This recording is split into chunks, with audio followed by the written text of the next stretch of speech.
सावन के महीने में महादेवी मां गंगा की आरती का फल प्राप्त होता है। इसी कामना के साथ कन्नौज के महादेवी गंगा घाट पर आरती और निरीक्षण करने पहुंचे समाज कल्याण राज्य मंत्री स्वतंत्र प्रभार असीम अरुण ने गंगा की स्वच्छता और सौंदर्यीकरण को लेकर गंगा तट का निरीक्षण किया और फिर सावन माह के चलते मां गंगा की आरती की। तत्पश्चात महादेवी गंगा घाट पर हो रही श्रीमद् भागवत कथा के आयोजन कार्यक्रम में भी सम्मिलित हुए।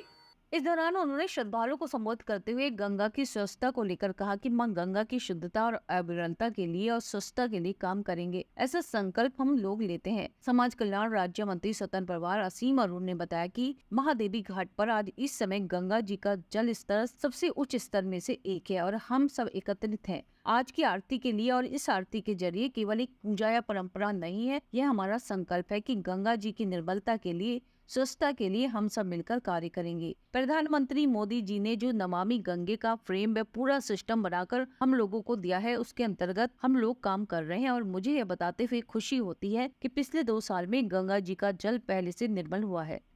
महादेवी घाट पे आज इस समय गंगा जी का स्तर सबसे ऊंचे स्तर पे से एक है और हम सब एकत्रित हैं आज की आरती के लिए। और इस आरती के जरिए केवल एक पूजा या परंपरा नहीं है, ये हमारा संकल्प है कि गंगा जी की निर्मलता के लिए, स्वच्छता के लिए हम सब मिलकर कार्य करेंगे। प्रधानमंत्री मोदी जी ने जो नमामि गंगे का फ्रेमवर्क, पूरा सिस्टम बना करके हम लोग को दिया है, उसके तहत हम लोग काम कर रहे हैं। और मुझे ये बताते हुए खुशी भी होती है कि पिछले 2 साल में गंगा जी का जल पहले से निर्मल हुआ है, ऐसा रिपोर्ट में भी आ रहा है। और उसके अलावा एक बहुत ही लुप्त हो रहा पशु या मछली गंगा डॉल्फिन थी, जो कि कन्नौज तक नहीं दिखती थी, केवल बदायूं नरोरा तक दिखती थी। अब गंगा डॉल्फिन कन्नौज तक भी दिखने लगी है। इस बात का प्रमाण है कि हमारे जल की स्थिति अच्छी हो रही है, गंगा जी के पानी में ऑक्सीजन ज़्यादा जा रहा है और आने वाले समय में हम लोग इसके लिए और काम करेंगे।